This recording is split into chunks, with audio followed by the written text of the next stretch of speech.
ត់មានដីដែរទេឥឡូវមានតែដីស្រែបន្តិចត្រួយដីផ្ទះឥឡូវគេយកហើយខ្ញុំមានអីទេមានតែវត្តអារាមគេថាបាញ់ពួកហែងនេះកវត្តចោលពី3-4នាក់ទៅចាក់ដាក់គុកគុំមិនឆាយ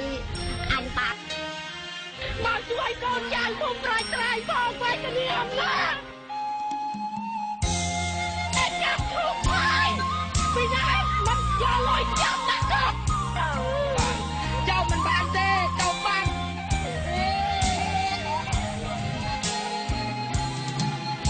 ទឹកភ្នែករាជខ្មែរអង្វរសំរួមចាំក្តីសណ្ដោះសពរស់ប្រណីបានព្រឹកខ្វះល្ងាចស្ទើរតែដាច់ផ្ទៃសែនវេទនាក្រៃជីវិតរៀនខ្មែរពឹងលើអាជ្ញាក្រងលើដែនដីថាឯងក្រក្រៃគ្មានលុយឥតប្រាក់ឯអ្នកមានវិញយកលុយធ្វើថ្នាក់អាងយួងវណ្ណៈអ្នកក្រពឹងអីសង្ឃឹមព្រៃឡង់ក៏បាត់បងដែរដីភូមិដីស្រែជួបវិបត្តិធំត្រូវវិយោគអាងលើច្បាប់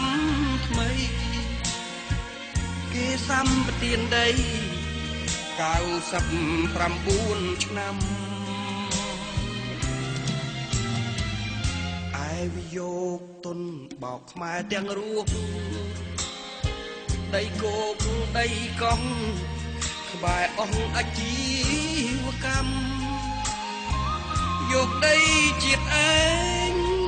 ឲ្យគេនេះគុំខ្មែរខ្លាចជាខ្ញុំគេលើដីកំណើតដីខ្លាចជីវិតអូដីអូជីវិតជួយដីភូមិត្រៃថៃក្រុមសម្រងធំស្រុកខ្លួនស្វាយរបស់ខ្ញុំផងអត្រាពេលអមទៅដេញបាញ់រៀបបង្ហាញប្រជាជនជួយផងមកចូលចៅវត្តមានណាទឹកភ្នែកអ្នកស្រែអង្វរសំរួបចាំក្តីសណ្ដោះសពរងប្រណីបានព្រឹកខ្វះល្ងាចស្ទើរដាច់ពោះខ្សៃសែនវេទនាក្រៃជីវិតអ្នកក្រ